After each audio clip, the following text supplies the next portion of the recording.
नमस्कार, स्वागत है आपका न्यूज बुलेटिन में। मैं हूं आपके साथ सुहानी बहुगुना। बुलेटिन की शुरुआत से पहले एक नजर इस वक्त की हेडलाइंस पर। सीएम योगी का झांसी दौरा, आज smart city hospital, pathology centre और म्यूजियम का करेंगे उद्घाटन। मणिपुर में राष्ट्रपति शासन को लेकर आज लोकसभा में होगी चर्चा। इस बीच 3 जिलों से 17 उग्रवादी भी किए गए गिरफ्तार। तेलंगाना सुरंग हादसे में बचाव अभियान तेज, रविवार को बरामद हुआ था पंजाब के गुरप्रीत सिंह का शव। पत्नी ने पंजाब सरकार से किया सरकारी नौकरी का अनुरोध। उत्तर प्रदेश के लखीमपुर खीरी में एक युवक की सरेआम दौड़ा कर की गई हत्या। हत्याकांड को लेकर सपा अध्यक्ष अखिलेश यादव ने योगी सरकार के कानून व्यवस्था पर उठाए सवाल। असम के पास होगा अपना उपग्रह, हेमंत बिश्वा शर्मा ने किया ऐलान। उपग्रह की मदद से रखी जाएगी सीमा पर निगरानी। बुलेटिन की शुरुआत बड़ी खबर से करेंगे। बता दें कि प्रधानमंत्री नरेंद्र मोदी राजकीय यात्रा पर मॉरिशस पहुंच गए हैं। द्वीप राष्ट्र मॉरिशस के राष्ट्रीय दिवस समारोह में प्रधानमंत्री मोदी मुख्य अतिथि के रूप में शामिल होंगे।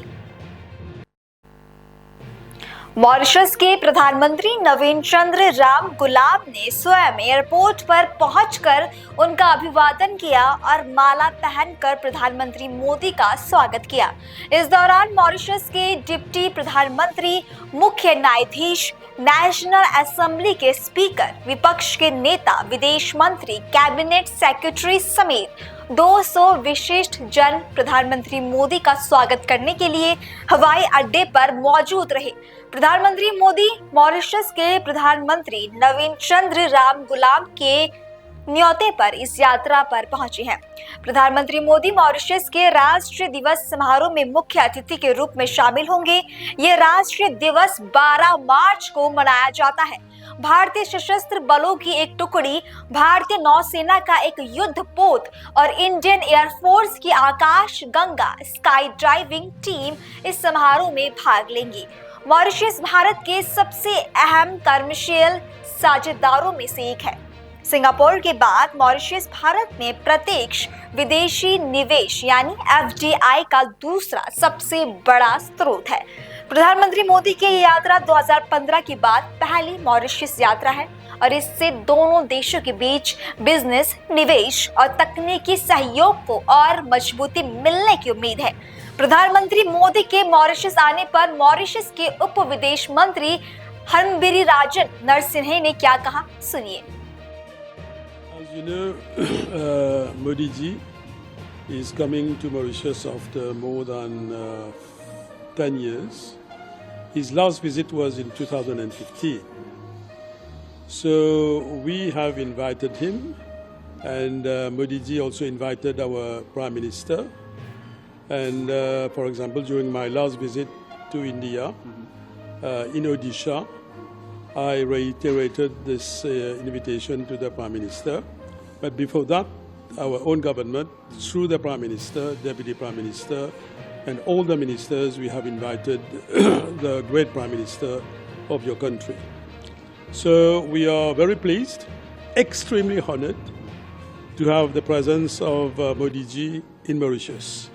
And for this very, very special occasion, as you know, we are a new government, spearheaded by 2 very charismatic personalities, our Prime Minister Navin Chandra Ramgoolam and the Deputy Prime Minister Mr. Paul Béranger, with a team of ministers. So in all, in terms of ministers, in terms of deputy ministers, we have a cabinet of 34 ministers, and so it is a team where there is a good mix of experienced ministers, but also new ministers, new faces. So I think it's a good blending.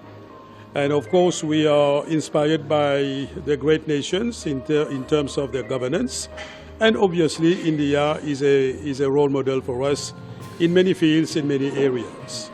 So I think this would be something very, very, very important for us in terms of all our sort of first visit of a great statement to Mauritius after the election. So this is very, very important.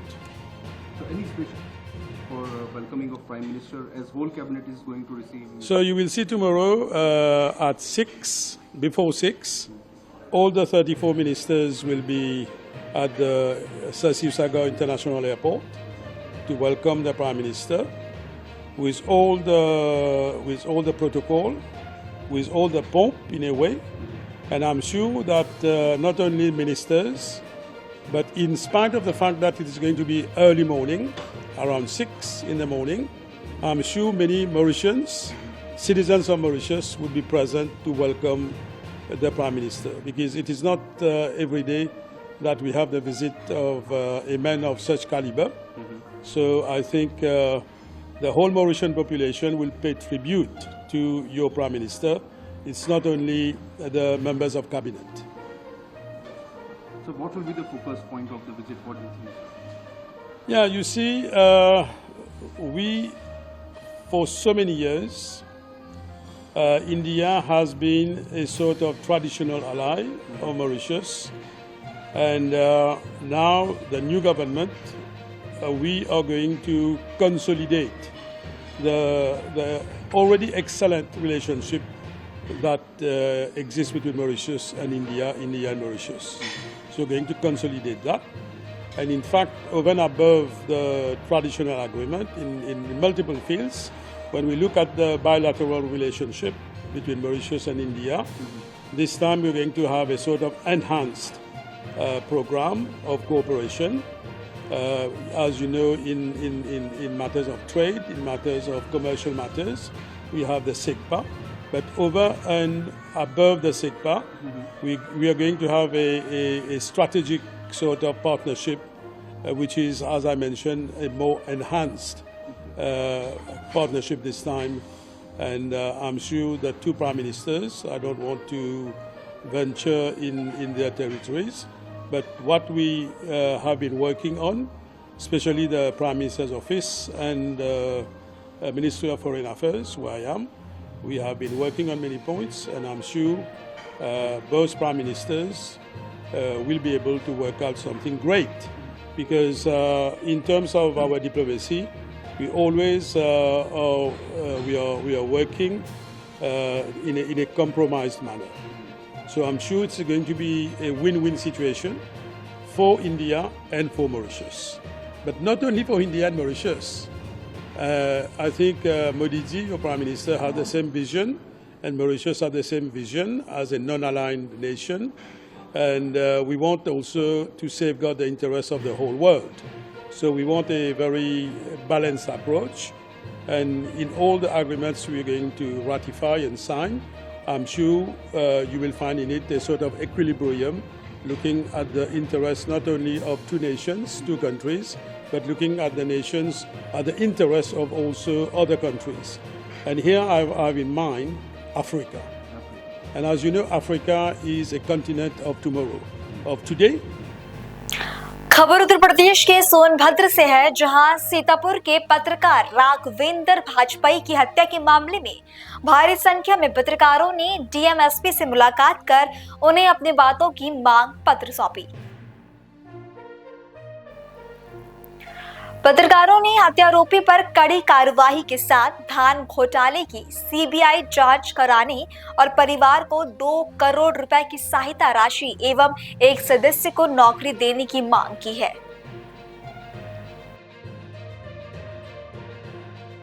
आज पत्रकार की जो हत्या है उसके खिलाफ आपने ज्ञापन दिया है, क्या मांग है आपकी?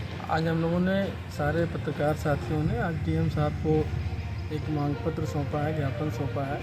सीतापुर के जो पत्रकार हैं स्वर्गीय राघवेंद्र वाजपेयी जी की उनकी हत्या हो गई है, निर्मम हत्या हुई है, उसकी हम लोग निंदा करते हैं और ये मांग करते हैं कि हमारे जो है पत्रकार साथी, दिवंगत पत्रकार साथी के परिवार के एक सदस्य को सरकारी नौकरी दी जाए और आर्थिक सहायता भी दी जाए 2 करोड़ रुपए की, और एक आयोग बनाया जाए जिसमें कि जो पत्रकार सुरक्षा कानून बन सके, एक समिति बनाई जाए जिसमें कुछ लोगों को शामिल किया जाए, प्रशासन के भी लोग हों, पत्रकार भी हों, शामिल हों, और आगे से ऐसी कोई घटना की पुनरावृत्ति न हो सके। इसलिए आज हम सब लोगों ने गांधी जी के सामने, गांधी जी की प्रतिमा के वहाँ बैठ करके हम लोगों ने एक मौन 2 मिनट हम लोगों ने मौन व्रत भी किया और उनके दिवंगत आत्मा की शांति की प्रार्थना। और इस वक्त की बड़ी खबर उत्तर प्रदेश के सहारनपुर से सामने आ रही है, जहां बेहट में मुस्लिम समाज ने जाम लगाया है।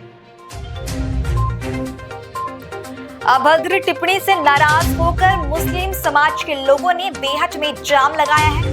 जाम खुलवाने के लिए पुलिस ने मुस्लिम समाज के लोगों पर हल्का बल प्रयोग भी किया है। अज्ञात व्यक्ति के खिलाफ तहरीर के आधार पर मुकदमा दर्ज किया गया।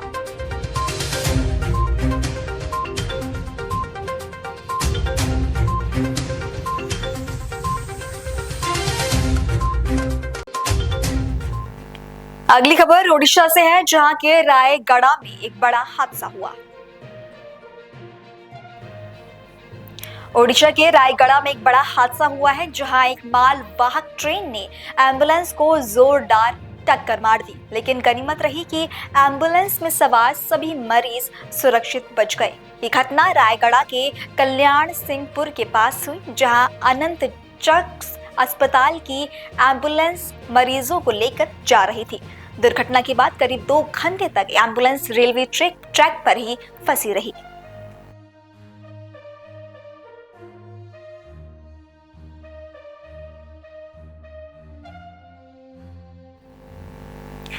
अगली खबर ओडिशा के बालेश्वर से है, जहां के सिंगला थाना क्षेत्र में पुलिस ने गौ मांस से भरे एक ट्रक को जब्त किया है।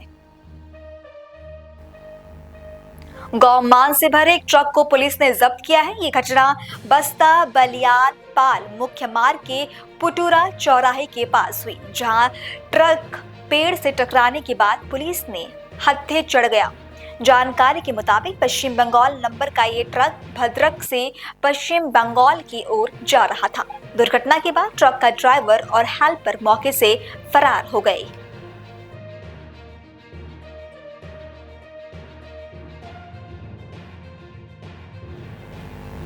खबरों का सिलसिला आगे भी जारी है। फिलहाल रुकेंगे एक छोटे से ब्रेक के लिए।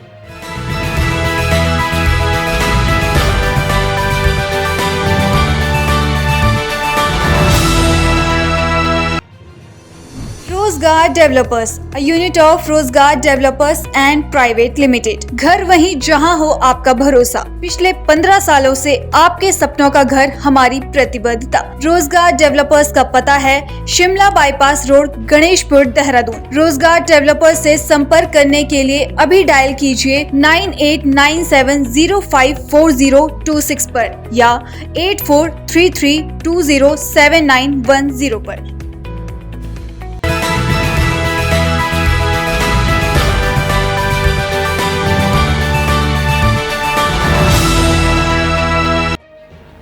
ब्रेक के बाद आपका फिर से स्वागत है। खबर मध्य प्रदेश के छिंदवाड़ा से है, जहां मध्य प्रदेश राज्य विधिक सेवा प्राधिकरण जबलपुर के निर्देश अनुसार परस्पर समझौते के आधार पर आमजन को त्वरित एवं सुलभ न्याय दिए जाने के उद्देश्य से नेशनल लोक अदालत का आयोजन किया गया।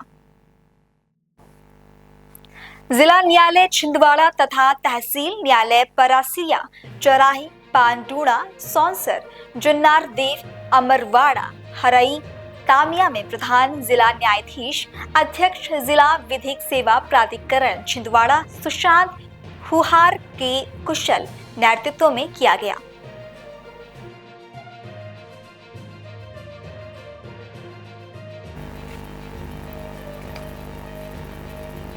छिंदवाड़ा में मध्य प्रदेश के छिंदवाड़ा में राज्य विधिक सेवा प्राधिकरण के निर्देश अनुसार समझौते के आधार पर आमजन यानी आम लोगों के त्वरित एवं सुलभ न्याय आम लोगों को दिलाने के लिए एक नेशनल लोक अदालत का आयोजन छिंदवाड़ा में किया गया।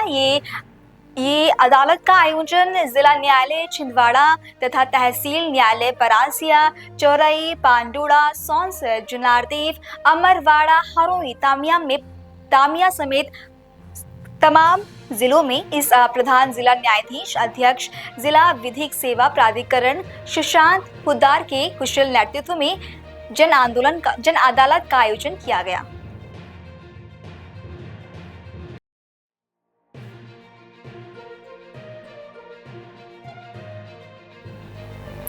अगली खबर का रुख करेंगे। राष्ट्रीय लोक जनशक्ति पार्टी सुप्रीमो एवं पूर्व केंद्रीय मंत्री पशुपति कुमार पारस ने बीजेपी को दलित विरोधी बताया।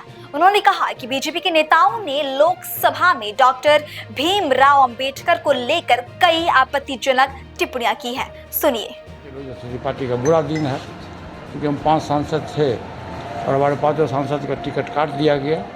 कारण मैं नहीं जानता हूँ, कारण मैं सिर्फ इतना ही जानता हूँ, ये दलित की पार्टी थी और भाजपा दलित विरोधी है। और आपने देखा होगा कि लोकसभा में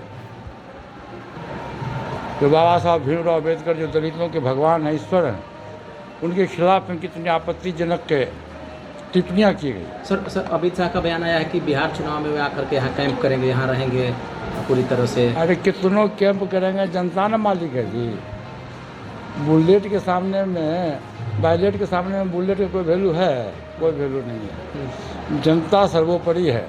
एक बार जान लीजिए, हम लोग अपने भाषण में कहते हैं कि चौकी पर बैठने वाला आदमी हम लोग चौकीदार है और ज़मीन पर बैठने वाला आदमी ज़मींदार है। उसके एक वोट से देश में प्रजातांत्रिक व्यवस्था है, मौलिक अधिकार है। राजा हो, रंक हो, प्रधानमंत्री हो, होम मिनिस्टर हो, मुख्यमंत्री हो और एक गांव में काम करने वाला क्षेत्र का मजदूर हो। प्रजातांत्रिक व्यवस्था में सबको मौलिक अधिकार है एक वोट देने का। गृह मंत्री जी को 2 वोट देने का अधिकार है? नहीं। हमको 2 वोट देने का अधिकार है? नहीं। सबको एक। मतलब क्या माना जाए, आने का कोई फर्क नहीं पड़ेगा बिहार में? नहीं, आ रहे हैं अपने पार्टी के प्रचार में आएंगी, मैं क्यों कहूँगा कि फर्क नहीं पड़ेगा। लेकिन जनता बदलाव की ओर है। एक बात आप जान लीजिए कि पर्व होता है, जैसे धार्मिक पर्व होता है, हिंदू के लिए होता है धार्मिक पर्व होता है, छठ है, दुर्गा है, होली है। उसी तरह मुस्लिम धर्म के लिए होता है, रमज़ान है, ये है। सिख के लिए अलग होता है, ईसाई के लिए अलग होता है। धार्मिक जो पर्व होता है वो वर्ष में एक दिन होता है। और ये जो पर्व है 2025 का जो चुनाव है, ये सभी जात और धर्म के लिए 5 वर्ष में एक पर्व, लोकतंत्र का पर्व है। इसलिए मैं इस मंच से आज कहने आया हूँ आरा की जनता को, खास के बिहार की जनता को, मैं अपने दल की ओर से ये कहने आया हूँ कि निकम्मी सरकार जो भ्रष्टाचारी सरकार है, आप इसको 20 वर्ष से बिहार की गद्दी पर है और आज तक बिहार में एक भी कल कारखाना नहीं लगा। बेरोजगारों का भरमार है, भ्रष्टाचार, पहले सुन लीजिए, भ्रष्टाचार है। और आप आज आरा में देखे होइएगा कि आपके जिला के हेडक्वार्टर में घटना घटी है 25 करोड़ से ज़्यादा। ये साबित करता है कि बिहार में लॉ एंड ऑर्डर नहीं। 25 करोड़ से ज़्यादा लूट ले गए लुटेरे। 25 करोड़ ले जाए, 2500 करोड़ ले जाए, बिहार सरकार के कोई से कोई फर्क नहीं पड़ता। नाकामी है प्रशासन। नालंदा में जहाँ पर मुख्यमंत्री जी का गृह जिला है, जहाँ उनका जन्म स्थान है, कर्मभूमि भी है, जन्मभूमि भी है, उनके घर के बगल में उनके जिला में एक वृद्ध महिला को पैर में कील ठोका गया। और बिहार सरकार का कोई भी बड़ा से बड़ा मंत्री हो, छोटा से छोटा पदाधिकारी हो, किसी पदाधिकारी ने जाकर के उस महिला का स्तुति नहीं। इससे साफ जाहिर होता है कि बिहार में प्रशासन नाम की कोई चीज़ नहीं है। और शारीरिक रूप से और मानसिक रूप से हमारे बिहार के मुख्यमंत्री जी स्वस्थ नहीं हैं। इसीलिए बिहार की जनता को कि बदलाव के मूड में है और निश्चित रूप से 2025 में जो विधानसभा चुनाव में राष्ट्रीय लोजपा महीना से अपनी पार्टी की तैयारी कर रहा हूँ। पूरे जिला में जा रहा हूँ। आज पलवमा जिला है। हमारी पार्टी का फैसला है कि हम पहले 243 सीट पर हम भ्रमण करें और इंटरनल हम सर्वे करा रहे हैं। 14 अप्रैल को हम बापू सभागार में एक बहुत बड़ा रैली करने जा रहे हैं और पार्टी की का जो एक नेशनल सिक्योरिटी की बैठक होगी, पार्लियामेंट्री बोर्ड की बैठक, उसमें जो डिसीजन होगा, जो फैसला होगा, वो हम बिहार की जनता और आप प्रेस मीडिया के साथी को मैं बता दूंगा कि मुझको किस तरफ जाना है। वैसे सबको पता है कि मुझको किस तरफ जाना है। Morning show the day. अरे राजनीति में है और भविष्य कुछ तो रहने दीजिए, भविष्य के गर्भ में रहने दीजिए। और वहीं राजस्थान सरकार ने गौ माता के संरक्षण और संवर्धन के लिए बड़ा कदम उठाते हुए गौशालाओं और नंदीशालाओं के लिए दी जाने वाली अनुदान राशि में 15% की वृद्धि की है। अब प्रत्येक गौवंश के लिए 50 रुपए प्रतिदिन की सहायता दी जाएगी। मुख्यमंत्री भजन लाल शर्मा ने कहा कि गौ सेवा सरकार की प्राथमिकता है और हाल ही में पेश किए गए बजट में पशुपालकों और गौ माता के हित में कई महत्वपूर्ण निर्णय लिए गए हैं। आज के इस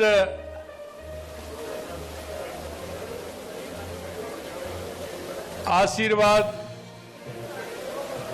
कार्यक्रम में मंच पर विराजमान अध्यक्ष राजस्थान गौ सेवा समिति दिनेश गिरी जी महाराज, वरिष्ठ उपाध्यक्ष रघुनाथ भारती जी महाराज, पथमेड़ा धाम सिरोही से पधारे माननीय गोविंद वल्लभ जी महाराज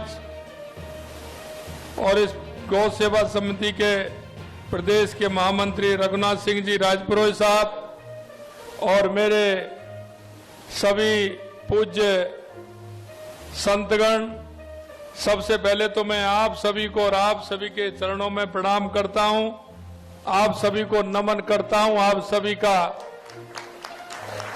इस सीएम हाउस पर आने पर आप सभी का बहुत बहुत अभिनंदन करता हूं। आज का ये कार्यक्रम गौ सेवा को समर्पित है। गौ सेवा के पुण्य कार्य से जुड़े सभी गौ सेवकों की मैं मुक्त कंठ से प्रशंसा करता हूं और उनका अभिनंदन भी करता हूं। और वो अभिनंदन मैं इसलिए करना चाहता हूं कि कई बार कई कहावतें होती हैं और वो कहावत हमारे जो बुजुर्गों ने बनाई है उसमें कहीं ना कहीं कोई ना कोई सार है। मैं आपको इसलिए अभिनंदन करता हूं, इसलिए धन्यवाद देना चाहता हूं और आपके माध्यम से उन सभी गौ सेवकों को धन्यवाद देना चाहता हूं, क्योंकि लोग कहते हैं कि बिगड़ी का कोई मोल नहीं होता है। आज हम देख रहे हैं जिस तरह से हमारे गाय माता की जिस तरह से स्थिति बदली है, उस बदलती हुई स्थिति में आप सब लोग जो गौ सेवा कर रहे हैं, आपने जो प्रण लिया है, उसके लिए मैं आप सभी को अभिनंदन करता हूं, वंदन करता हूं, नमन करता हूं। और विशेषकर मैं माननीय संत जनों से निवेदन करता हूं, क्योंकि हमें पता है और मैं आपके माध्यम से कहना भी चाहता हूं, मेरे भाइयों, आपने पुराण पढ़ा है, वेद पढ़ा है, आपने सब देखा है, हमारी संस्कृति को आपने देखा है और अनुभव भी किया है,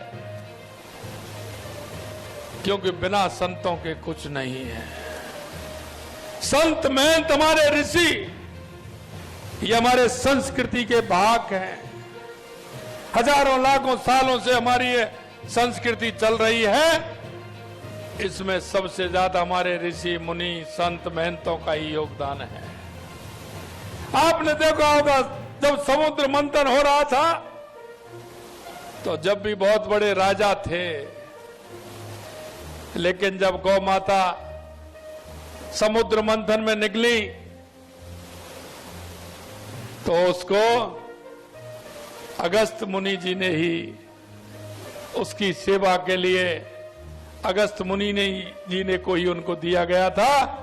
इसलिए मैं कहना चाहता हूं, ये गौ सेवा का कार्य, क्योंकि जहां मैं जाता हूं, जिस गौशाला को देखता हूं, हमारे कहीं ना कहीं संत महंत मुनि हमारे जुड़े हुए हैं, इसलिए उनका संचालन बहुत ही अच्छी तरह से हो रहा है, बहुत अच्छी तरह से हो रहा है।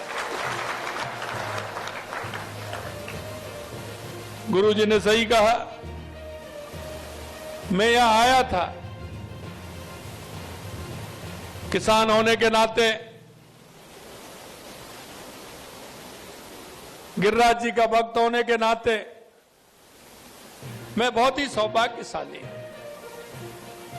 आज ही सुबह जब मेरी नींद खुलती है और जब मैं आवास से निकल करके जाता हूं तो मेरे को दो ही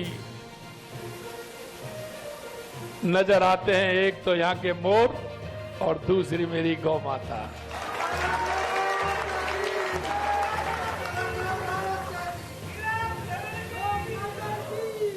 मैं आपसे मेरे भाव और भावना, माननीय राजपुरोहित साहब ने भी बताया, माननीय गुरुजी ने भी कहा, अरे मैं ये कह रहा हूं आप देखते चलिए होता है क्या।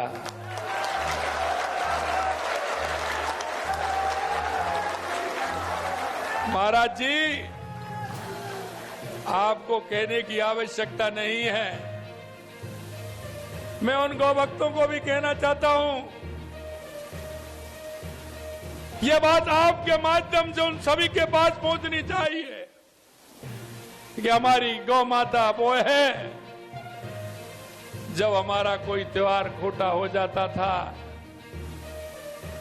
कहीं कोई हमारे घर में त्योहार के दिन घटना हो जाती थी, हम कई सालों तक उस त्योहार को नहीं मनाते थे, लेकिन जब हमारी गौ माता हमारे घर पर होती थी और उस गौ माता अगर उस दिन बछड़ा देती थी और ब्याती थी तो हमारा त्योहार भी पवित्र हो जाए। और अगली खबर कर्नाटक के हुबली से है, जहां उत्तर कर्नाटक ऑटो रिक्शा चालक संघ के अध्यक्ष शेखरैया मधापति ने कहा कि पेयजल पाइप फट जाने के कारण भारी मात्रा में पानी बर्बाद हो रहा है।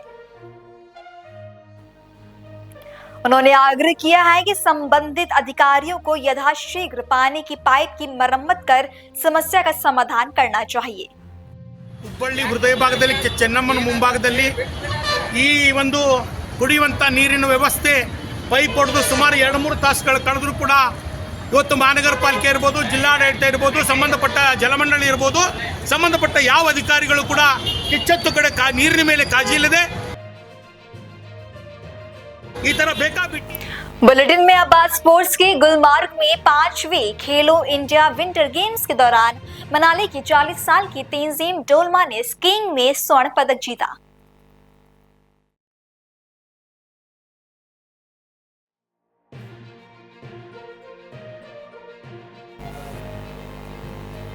हरियाणा के पंचकुला में खेली जा रही राष्ट्रीय महिला हॉकी प्रतियोगिता के डिवीजन ए के फाइनल में हरियाणा और झारखंड की टीमें आमने सामने होंगी।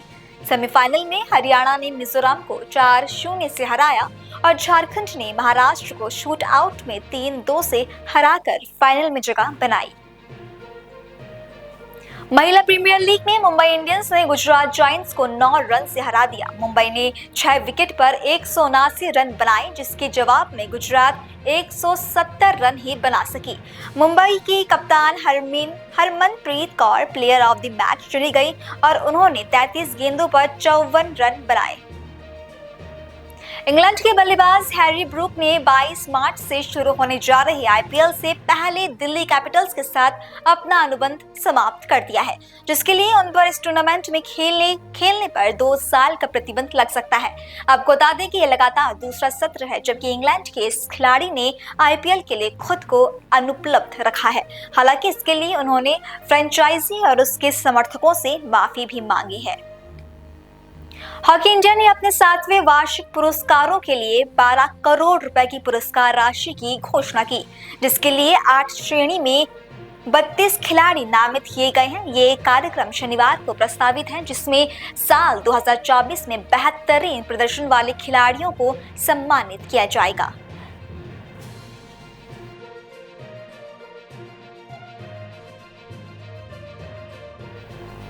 फिलहाल बुलेटिन में इतना ही। देश और दुनिया की बाकी तमाम खबरों के लिए आप देखते रहें पल्स 24 न्यूज। नमस्कार।